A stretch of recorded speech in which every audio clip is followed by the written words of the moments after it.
On Google Flow, now you have access to AI tools. You get tools for images, videos, and prompting. You can even create your own custom variations of these using the agent. In this video, I'm going to show you how all the prompting tools work. If you want to see a breakdown of the AI image and video tools, I've recorded that already. The character X-ray. This tool can do two things: gives you feedback or prompt edits with feedback. At the left side, you need to upload an image, and at the right side, you will be getting your feedback. I will go right here and click to upload an image. I have this image of a very uninteresting character. I'm, of course, doing this on purpose. Once you have the image at the bottom, it says brief. So you need to provide a tiny description of this character. Now, this is optional. You don't need to use it. I'm going to leave it empty, but I will show you an example in a second. At the top, you have this start. I'm going to click it in 3, 2, 1.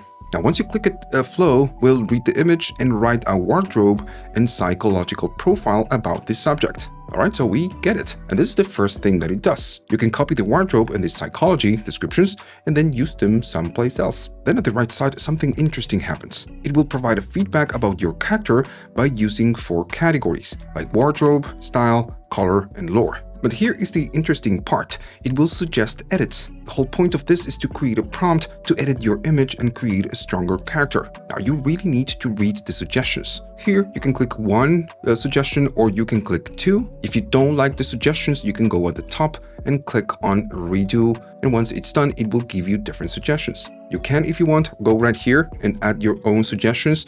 And then later, when we run the right prompt, it will use that as a suggestion. Now, you need to select something, and as soon as you do so, it will give you a check mark right here. And now you just need to read the suggestions and pick the ones you like the most.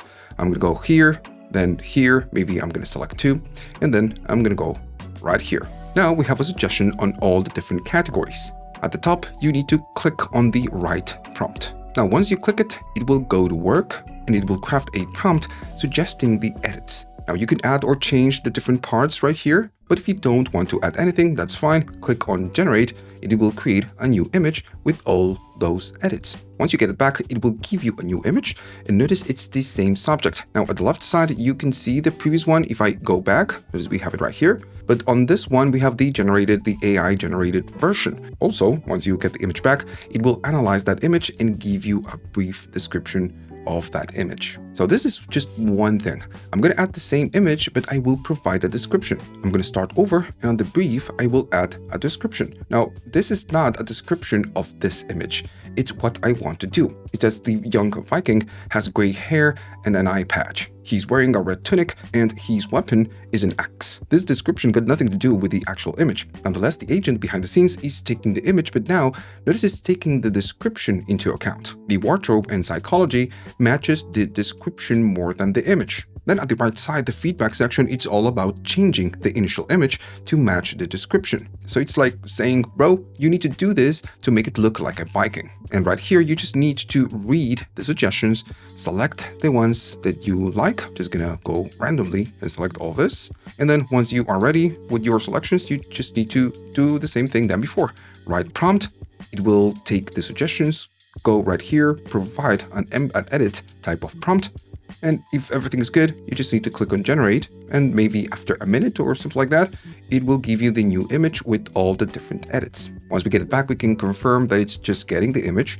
It's providing a new brief, of course, according to this image. And that's it. And you know that maybe dropping an image to get a description of that image is something that we can do with Claude, Gemini, or ChatGPT. But you know, now you have it right here and you don't need to go elsewhere. Let's take a look at the style writer. This one is a pretty easy one. On this one, you can upload a bunch of images and the agent will read all the images and provide a detailed style description. I'm going to upload the 3 different images that have a very specific style. You can, of course, upload your own images or select them from your media. Okay, so these ones are my images. At the bottom, it will let you know how many images you have selected, and you can unselect them all if you want. Now, when you select an image, at the bottom, it says create style summary. And this is the whole point of this tool. You need to select the images that you want to analyze and then click the button. Now, when you hover on top of an image, you can just dispose it, or you can click on add notes. And right here, you just can add a tiny description And of course, the AI agent behind the scenes will use that description to read and give you the specific style. So I'm going to go right here, just click on Style Summary. Once it's done, it will give you a nice style breakdown. And this is the whole point of this tool. You can upload a few images and then break down the style. At the top, you can click on the pencil to edit the summary. And now you get this MD type of format. After you make the changes, you just save it. And at the bottom, you can just copy the text or you can export it as a markdown. And that's it. That's the Style Writer.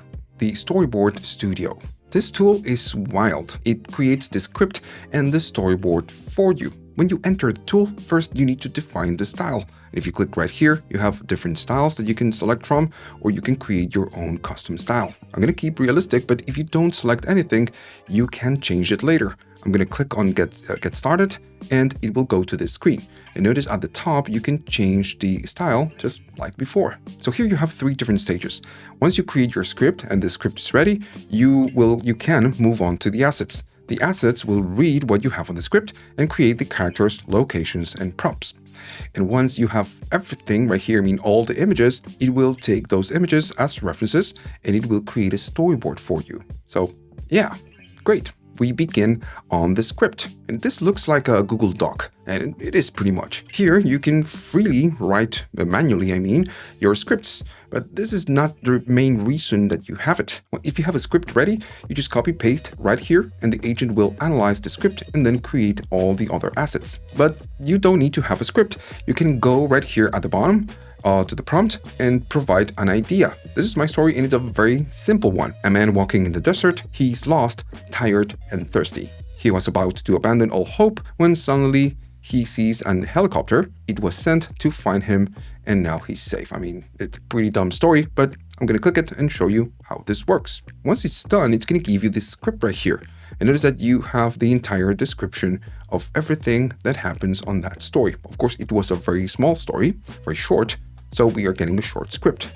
Nonetheless, remember, you just can go right here and edit as much as you want. Now that you have a script, the agent is already working behind the scenes. So when we move to assets, notice that we have the description of the characters, the locations, and the props, and all of this is just about the main script. Here you have 2 choices. I can go to this one, which is the main character, and I can just click on the edit. It will open at the right side a panel where you can just change the character name, where you can provide a visual description, and then accessories, and you can even create an image right here. You provide a lot of input. This is just one way of doing it. The other way to do this is by clicking on the autofill characters. This means that the agent will create the character for you, of course, using the main script. Before I click on this, I'm going to click on the 3 dots and you have more options. So this means that you can add more characters if you want to.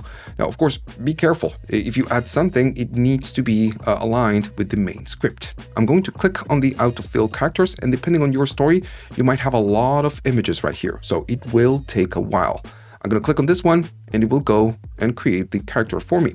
I'm going to do the same thing with the locations and the same thing with the props. Once it's done, we can see that we have the characters, we have the grid for the locations, and then we have the different props. Now again, this sticks to the script. If you have a long script, you will be creating a lot of images. This is why I'm using a very small script to show you this. If not, this will take a while. Now, if you don't like the images, you can, just like we did before, go right here and you can click on regenerate, or maybe you can dispose it if you want. But then at the bottom, remember we have the pencil. So if I go here, we can see the description and everything else. So we can change it and then run it again. If you're cool with images, we just need to move forward. And the next step is going to be creating the storyboard. Once we go here, it's pretty much the same idea than before. You have 6 different frames with the title of the scene and all the different shots. And right here, again, everything starts over. You can click on the delete frame, or you can just change the shot if you want. But then at the top, you have the autofill scene. This will take your script, your assets, and it will create the storyboard for you. I'm going to click it right now. Once it's done, we have the whole storyboard right here. How great is that? Are these shots awesome? Well, no, but you can click on regen and just create the images again. If I go here, you can click, maybe this one is just the worst of them all. I can click on regen and it will just recreate it for me. And remember that you can just click on edit and edit the details, so it has a little bit more information about what you want. And I think this tool is great. It is not perfect, but all of these AI tools that we get on Flow are just to get started with something. They really need your input, and this is the main point of these tools. If they didn't, I mean, what's your purpose? Let's talk about the prompt tree. When you enter to this AI tool, you get almost nothing. At the top, you can change the aspect ratio, which is going to be for the final generation, but the main action happens right here. You just need to add a description, and once you have something or a branch that goes off this description, then you just click on plus and you keep adding details. That's how it works. Of course, you can dispose the different lines. Let me just create a simple example just to show you how this works. So let's say that I have something like a policeman. Now then, I need to describe the shot, I need to describe the policeman and all the things that we need to create a good image. So I will go here, create a new branch. I'm going to say that he's young and aesthetic. Then I want to add more details. Now, instead of adding it on the main, I'm going to go right here and open a branch after young aesthetic. And every branch inside young aesthetic should be about the details of the subject. And this is the whole point of this tool, an organized way to create a prompt. Since this one is the description of the subject, I'm going to go to the main one and I'm going to create the action.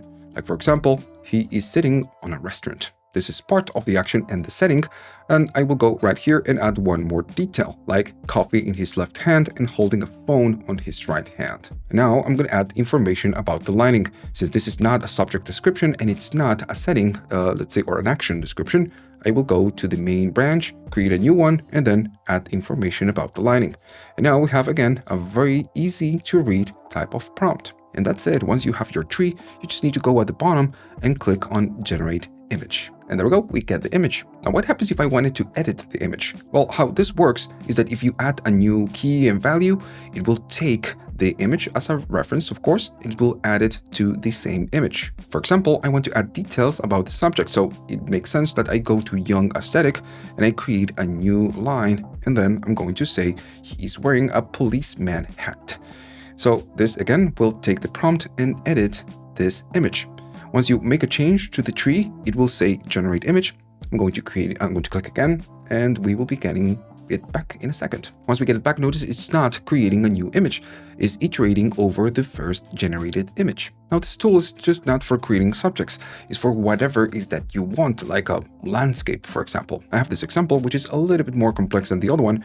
And the whole point of this tool is how you create all the keys and the values. And I'm saying keys and values because this is like a very developer type of thing. So I'm asking to create a red Martian landscape at sunset. Then I need to describe the style, and I talk about the rusty orange terrain. Then I add the details, but only about the terrain that go inside of this key. Then the same thing happens. If I want to do something in the center of the frame, I need to put inside whatever is that going on regarding the center of the frame. And then if I want to talk about the focus, maybe it's not a good idea to do it inside this keys. I'm going to do it on the main one. So yeah, the point of this tool is to be a little bit more organized when you create your prompts. Once we get it back, we can confirm that we are getting what we wanted. Right here, the viewer, it's lacking a few controls. Maybe I just want to expand this image and we don't have controls for that. So maybe if you want, you can go to the remix tool, take this tool as an example and add your own controls.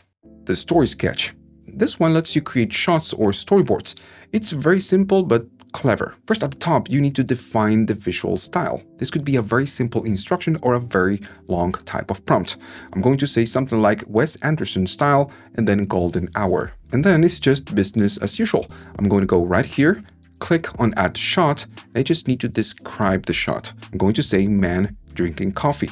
Once we are ready with the prompt and the instruction, you just click it and it will create that image. You can, of course, add way more complex prompts, but on this videos, I'm using simple prompts so we can easily read them. I mean, if I add a big-ass prompt, it will take us a long time to read it. And the whole point of this videos is to show you how the tool works, not to read a prompt. Once we get the image, you can just download or you can just dispose it. Now, then something interesting happens. You can add a new shot, which is a new shot, not really linked to the first one, but then at the bottom, it says next shot.